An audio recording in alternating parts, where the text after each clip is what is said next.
About to kick into some papaya. If you haven't seen my videos, what I eat every day, I post it on my main channel, this channel, Endurance Riders. Just type in what I eat in a day, Endurance Rider. Because I want to show people what I actually fucking eat in a day. So many people talk about diet and nutrition, but you don't never see what they eat in a day. Or you see one video from them. I'm being guilty of this myself. I can't believe it's taken me so many years to actually go, hang on. People really want to see what you eat in a day. Every fucking mouthful, what you eat and drink. So when I'm putting any calories, I put it in the video. Been doing it for the last 30 days. Now, here's a quick question we got from a good friend of mine regarding runners. A lot of attention in the ultra running scene on the high-fat diets. We have Timothy Olsen is a winner of the Western States twice. Course record holder John Olsen, world champ at 24 hours, American record holder, 100 miles this year. Zach Bitter, is it? Ran the fastest 50 miles in 31 years last month. Mike Morton, American record holder at 24 hours, Badwater winner. My friend's written, these guys are all on high-fat diets. Big into bacon, cheese, and anything super high-fat, super low-carb. It's astounding that they've all been killing it and getting better each year while eating this way. Goes to show that the diet war is very much alive, man, blah, blah, blah. We talk about high fat isn't guaranteed the fail that people like to think it is or like to say it is. Blah, blah, blah, blah. So my friend's asking for some sort of, clarification, saying, Dude, what's up? Well, my friend is sincere but sincerely wrong. Because my friend's a busy guy. He doesn't have time like I do to read everyone's blog and spend a few hours looking at stuff. My friend's a busy guy, so he just reads what is there, and that's what all there is. I have time to probably too much time on my hands to look up what people actually are doing. So I've done a bit of blogging, a bit of blog looking, a bit of blog stalking. Social media analyst is a new word for stalker. We have Tim Olsen. Let's get it first. Tim Olsen, sponsored by First Endurance.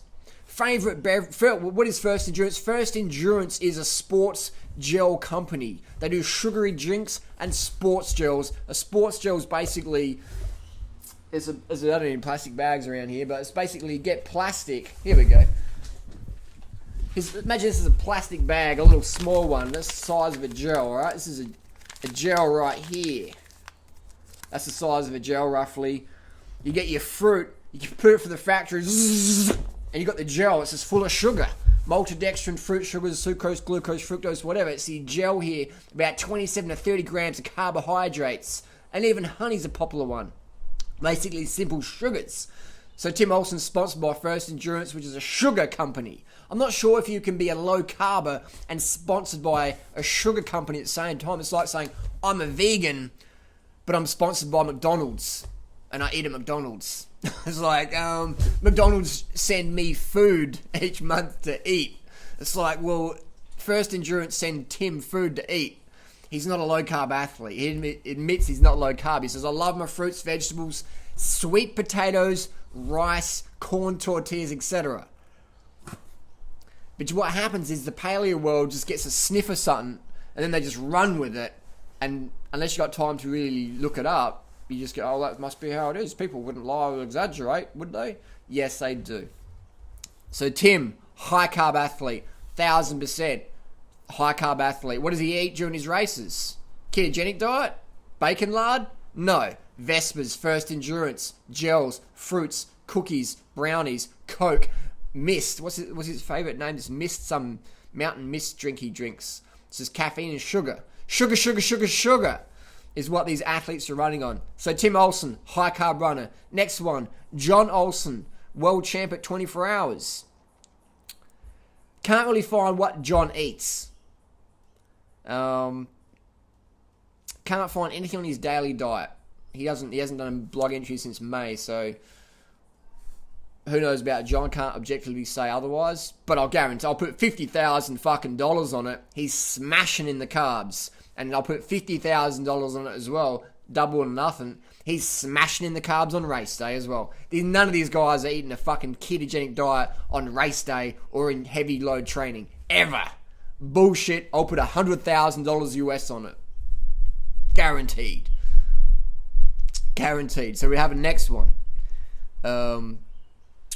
Zach, I did on his blog, he loves his hammer gels and his Vesper gels, which Vesper is basically honey in plastic. It's a gel. You just rip the top off, get your sugars in. So he goes the hammer gels and the Vesper gels, sugars and honey, simple sugars.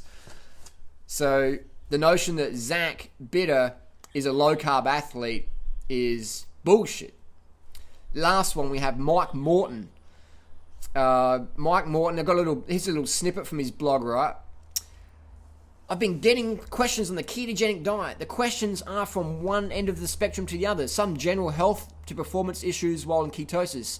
I'm convinced that the diet is perfect for my athletic aspirations. Recovery's improved and I feel a level of energy curve. I don't ever bonk during races or training. During the Western States, I consume maybe 1,200 calories through Coke, a couple of gels, hard candy, and food at aid stations. Then he goes on with something, how he loves Vesper gels. I use Vesper and feel like it's a big help. I take a concentrate every 2 hours during the race.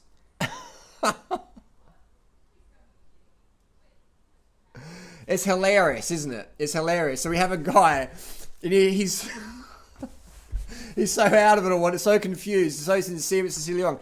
In a little blog entry, I put this gel down. In a little blog entry, he's saying, I do a ketogenic diet. And he's saying, I love Vesper gels because they're such a help. Vesper gels are pure sugar calories. But it's saying, ketogenic diet works really good, but I run on sugar. It's like me saying, I'm wearing a blue shirt. Blue shirt makes me run faster. And you see me on race day, I'm wearing a fucking red shirt. But it's blue, isn't it? It's got a blue tag on it. Oh no, it's white. Oh, I don't know. See, we've got to be objective. 1,000% no such thing as a high-performance low-carb run on the planet, period. I'll put $100,000 on it. $100,000, mark my word. $100,000 on it. Not a single elite-level athlete winning big races on a low-carb diet, ketogenic diet. A low-carb diet is under 100 grams of carbohydrate per day. Not a fucking hope in this world. Not even the best runners on the best EPO, blood doping, testosterone, human growth hormone, the whole fucking works, the whole oxygen vector doping program could win any race, maybe not even 100 meter sprint on a low carb diet. 100%. You put the Kenyans into the ultra world, all those fucking records would tumble. Overnight, drugs or no drugs, overnight would tumble. Why? What would happen? What do the Kenyan diet guys eat? What do the Kenyan runners live on? What's their favourite food of a Kenyan athlete? What is it? It's called ugali. Is it bacon lard? No, it's corn. Corn meal. Ugali is the staple food of the world's fastest runners. And in Ethiopia, across the border, you got Ethiopia, you got teff, which is wheat. So corn and wheat fuel the world's fastest runners. I've trained with the Kenyans. I've eaten with the Kenyans in Thailand. They come over there and train and race for the Bangkok Marathon, etc. I've sat down and I've talked with them. And I'm like, what's the most important food for you? He says, everyone says, ugali. Ugali water. Ugali water. I actually had a video of it, but it fucked up on my camera. But I'll be back there again and talk with them. Just ask go to any Kenyan. Just look on YouTube what the Kenyan runners eat. Ugali, ugali, ugali. Bananas, rice, corn, ugali. Sugar. They pour so much sugar in the tea, you put the spoon in, the spoon stands up straight. So again, just in case it wasn't clear, not a single high-level elite runner on the planet doing a low-carb diet. Under 100, 150 grams of carbs a day, never going to happen. Ketogenic diet, So there you go. Carbs for the win. World's fastest runners in history eat a high-carb, low-fat diet. Would they go better if they swap the corn for fruit? For sure. But the corn's easy to get. It's cheap. You can get it. The fruit is better, but logistically fucking hard to arrange. That's the bottom line. If you want to be lean, high carb diet. If you want to be a fucking fast runner, your fastest, it's got to be high carb, low fat. There's no debate. There's no dispute. There's no debate. All the science points towards it. Anyone else wants to talk otherwise, I'll put $100,000 on the fucking table. Prove me wrong. Prove me wrong. Put your money where your fucking mouth is, low carbers, please. Hello Fruit Bats, it's Freely the Banana Girl. I wanted to do just a quick, this is a super quick video about an update on my belly. It is still flat.